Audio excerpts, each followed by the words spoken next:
注意！これやりがちです。ということで、こんにちは、斉藤直樹です。今回は、やりがちなミスと、その修正方法についてお伝えをしていきます。はい。早速ですが、こちらのイラストを見てください。とってもね、可愛い猫耳メイドなんですが、実はこのイラスト、ある重大なミスを犯しているせいで、せっかく可愛く描けているキャラクターに目が行きづらくなってしまっていて、ちょっとね、見栄えを損なってしまっているポイントがあるんです。皆さん、どこだかわかりますか？はい。どこに重大なミスがあるのか、皆さん予想しながら見てくださいね。後で詳しく解説します。今回はそんな多くの方がついやっちゃうミス、そしてそれをどのようにすればいい感じに見せることができるようになるのか、その実例について詳しく深掘りしていこうと思います。今回の動画を見ていただければ、一生懸命描いてみたんだけど、なんだかうまくいかなかった、見栄えがしなかったというお悩みを払拭して、自分が思ったようにイラストを演出して、圧倒的に絵の見栄えを良くするポイントを知っていただけると思います。それと今回紹介するような絵の演出テクニックは、こちらの書籍、あなたはもっと上手くなる斉藤直樹式イラスト仕上げプロ技辞典でも実際に作例を挙げてね解説していますので、今回の動画を見てもっと実例が知りたいという方はこちらの書籍を見ていただけると、さらに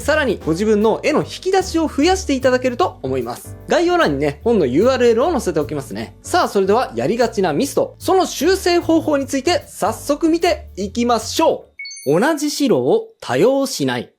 はい、最初に紹介したいのは、同じ白を多用しないことです。これはかなり多くの人がやってしまうミスなので、特に注意してください。例えばこちらのイラストを見てください。はい、全体が綺麗にピンクがかって、夕焼けの中に佇む、シャチと人間の幻想的なイラストです。とても綺麗ですね。ただ僕はですね、一箇所すごく気になったポイントがあります。それが冒頭でも言いました。同じ白が多用されていることです。はい、例えばですね、シャチの背中の光っている白、画面上側の波が光っている部分の白、そして画面下側の波打ち際の白波の白、さらにキャラクターの光が当たっている部分の白ですね。このように白を入れるととても画面が引き締まって見えるので、使い勝手が良くてね、ついつい至るところに同じ白乗せてしまうんですが、これ注意です。なぜかというと、画面全体で見た時にそこらかしこに同じ白が散りばめられていると、あまりですね奥行きを感じられなくなってしまって、とても平面的な絵に見えてしまう危険性があるからです。白ってですね、どうしても前に出てくる色なので、画面の奥側にも白があって、そして画面手前側にも白があると、奥の白も手前の白も一緒の距離に見えてしまう危険性があるんですね。だから奥行きを感じられなくなってしまうんです。なので僕はこのように添削させていただきました。はい、ドン。はい、特にですね、先ほども言った白に着目して添削5を見てください。同じような白がほとんどなくなっていることに気づくと思います。画面奥側の空は今までよりもぐっとトーンを落として暗い色にしてあります。シャチの顔に近い部分の空のみ少しトーンを明るくしてありますね。これはシャチの顔を目立たせるためです。ただね、少し明るくしてあると言っても全くの白ではありませんよね。明るい黄色程度にしましたが、全くの白ではないので、ここも画面奥側に引っ込んで見えると思います。あとは白い部分で言うと、女の子が持っているこの輪っかの光っている部分、そして波打ち際の白いハイライトが、比較的明るい白が含まれている部分かと思います。ですが、ここにもね、よく注目してみると、今言ったシャチの頭、そして女の子が持っている輪っか、そして白波の部分と、それぞれの白の中でも少しだけ色が違って見えるのがわかると思います。はい。波が一番白くて、で、その次に輪っか、そしてシャチの頭はね、もう少しだけ暗くて、黄色に近い白ですね。このように、明るい白の中にも若干違いをつけてあげる。こうすることによって、絵の中に距離感を生み出すことができ、画面に奥行きを持たせることができるようになります。ぜひ最初のポイント。同じ白を多用しないこと、注意してみてくださいね。目立たせたくない場所はコントラストを抑える。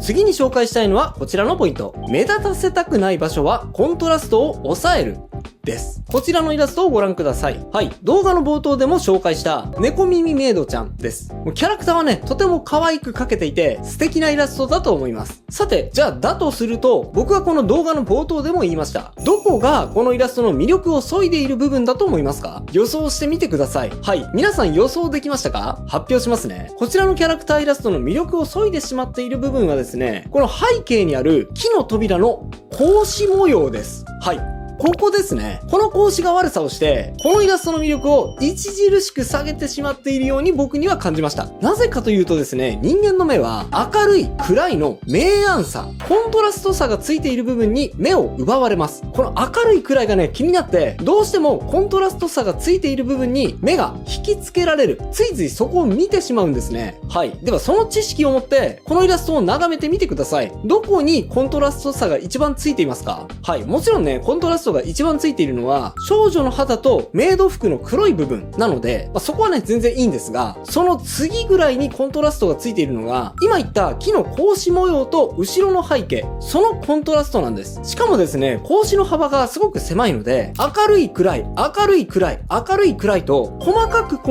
ここにコントラストがついてしまっています。なので、この格子模様がですね、すごく気になってしまって、どうしてもね、ちらついてしまうんですね。なので僕はこのように添削させていただきました。はい、どうも。はい。いろいろな部分の明るさが調整されていると思いますが、一番着目したいのは、格子と背景のコントラスト差がさっきよりも小さくなっているという部分です。どうでしょう？少し格子を明るくしたおかげで、背景にちょっと馴染んで、あまりキャラクターの見た目を邪魔しないようになったのがお分かりいただけると思います。はい。そしてなおかつ、格子の幅の調整ですね。添削前は、すごく細い格子が何本も重なっていて、密集した印象になっていったと思いますが、添削後は、少し格子の幅を太くして、なおかつ幅も広げたことで、そこまでの密集感はなくなったのではないでしょうか。こうすることで、明るい暗いの連続性を薄めて、必要以上に格子に注目が集まることを避けました。この工夫によって添削後は、可愛い猫耳メイド自体にスッと自然に目線が向かうようになったと思います。なんか絵の主役自体に目線が自然に向かわずに、いろんな部分に目線が分散してしまったな、と思ったら、それは今紹介したように、明るい暗いのコントラスト差がメインキャラクター以外にたくさんついているからかもしれません。目立たせたくない部分以外はコントラスト差を抑える。気をつけてみてくださいね。暗くて見にくい場所は反射光で持ち上げる。さて、次に紹介したいのは、暗くて見えにくい部分は反射光で持ち上げるというポイントです。はい。今日紹介しているポイント、明るい暗いの調整が多くなっていますよね。気づきましたか？はい。これ実はですね、明るい暗いの調整、明度差の調整は非常に大事です。なぜかというと、大体の見栄えのしなくなってしまっている絵の問題点は、実はこの明暗差がうまくいっていないから、ほとんどがこの問題があるおかげだと言っても過言ではないからです。明暗差の問題はそのぐらい重要なポイントなので、しっかりといろいろなパターンを見て学んでいくことが絵の上達には非常に重要なんですね。さあ、それが分かったところで、こちらのイラストをご覧ください。これもですね、明暗差に少し問題を抱えている絵なんですが、はい。皆さんどこが問題なのかお気づきになられますでしょうか？キャラクターのね、一番目がいってほしい部分に明暗差がちゃんとついていますし、さっきも言ったように背景に格子模様など、キャラクターの見た目を邪魔するような要素があるわけでもありません。なので、一見成功しているように見えるんですが、この絵の場合はですね、ちょっと明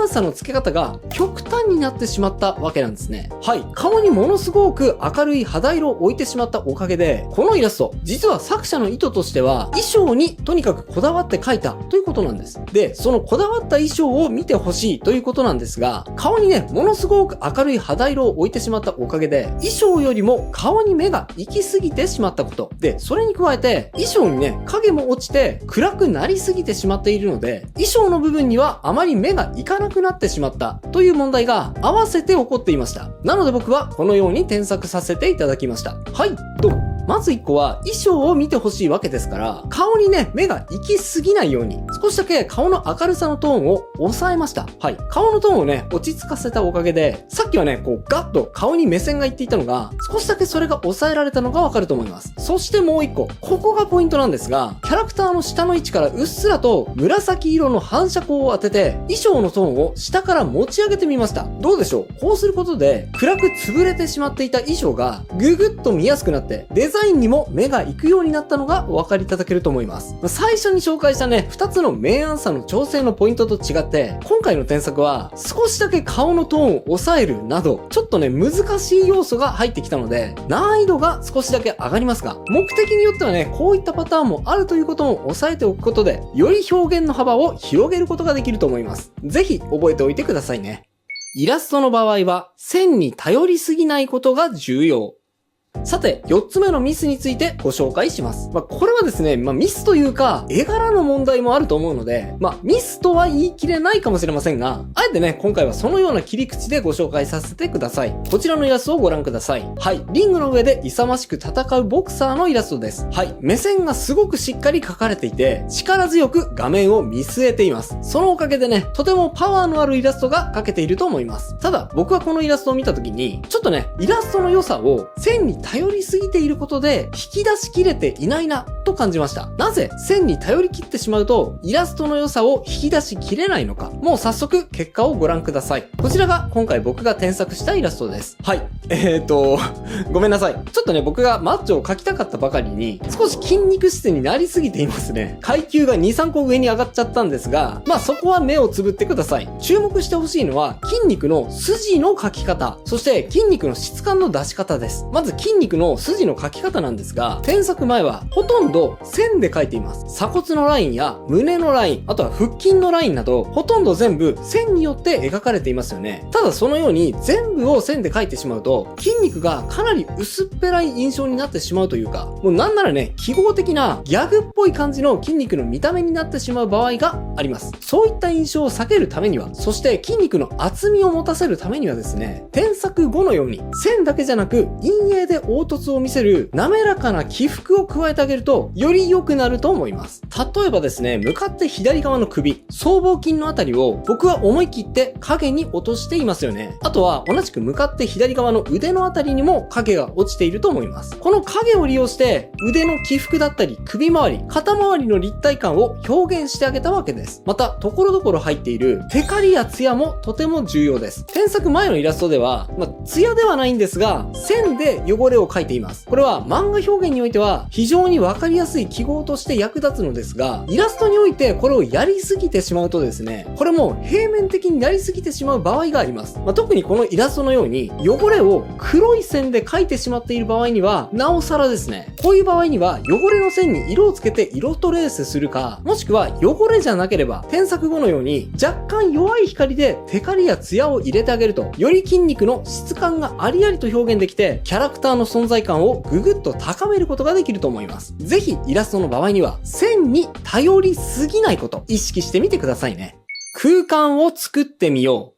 さあ、本日最後のポイントです。最後のポイントは、空間を作ってみようってことです。こちらのイラストをご覧ください。こちらもキャラクターの目線が非常に強く、印象に残る素晴らしいイラストだと思います。もうこれはこれでね、とてもクオリティが高くて、完成されたイラストなので、ほとんどね、もう何も言うことはないんですが、さらにこの方が成長するために言えることとして、空間を作るという概念を提案させていただきました。今ですね、このキャラクターのポーズを画面との距離という点に注目して見てみると、顔と体が画面に対して同じような距離にあって、で、その手前に手と刀が画面に対して同じような距離にあるっていう、単純に2層のレイヤー構造のようなポーズになっていると思うんです。これはこれでね、とてもわかりやすくて良い構成である反面、少し単調に見えるような構成とも、見方によっては捉えることができると思います。なので僕はこのように添削させていただきました。はい、ドン。背景の色やキャラクターの下半身が見えるようになったなど、他の添削ポイントもあるにはあるんですが、一番注目してほしいのは画面との距離についての問題です。キャラの顔と体、そして手前の腕と奥の腕と距離によってレイヤー構造になっている点は、そこまでは変わりませんが、その奥、真ん中、手前のレイヤーを貫くように、奥から手前に向かって刀が配置されているのかお分かりになると思います。このようにですね、画面に対して水平なレイヤーを何層か重ねるだけではなく、時にはそのレイヤーを縦に貫くように垂直方向にもマテリアルを加えてあげる。こうすることによって画面にね、